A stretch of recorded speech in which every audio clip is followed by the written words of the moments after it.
预备，开始！观众朋友们，这是百英擂台的第3局比赛。蓝方来自新疆叶城的阿凡提，红方是托班俱乐部的王腾达。我们通过中场这个休息可以看到王腾达确实体能下降太明显了，他能够在第3局中站在擂台上相当的不容易。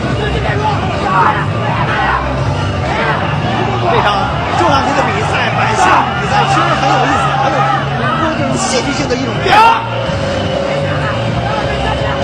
双方体能都下降了，这时候就要看谁能够咬牙坚持到最后。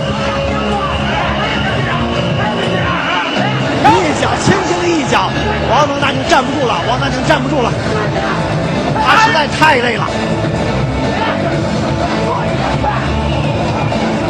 这时候阿凡提还要发起最后一轮的攻击，再摔对手。这时候双方都想躺到地下再休息一会儿，都不想起来，太累了，太累了。尤其是红方王腾达，让我多歇一会儿吧。但是他说，时间不等人，我要站起来继续战斗。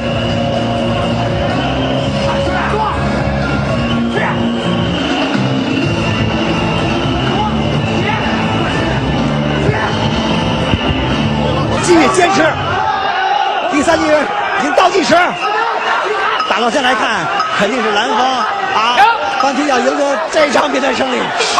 时间到了，时间到了。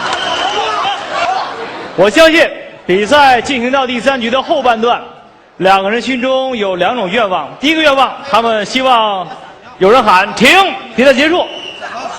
第二个愿望，他们想，如果能够生活在月球上多好啊！地球引力没有这么大，这个体能消耗到极限的时候啊，啥感觉啊？你感觉喘气儿都特别累，眼睛都不想睁开。好，现在比赛终于结束了，比赛结果如何？请裁判长宣布。1号裁判27比30，2号裁判27比30，3号裁判27比30，比赛结果。蓝方胜，蓝方阿凡提获胜。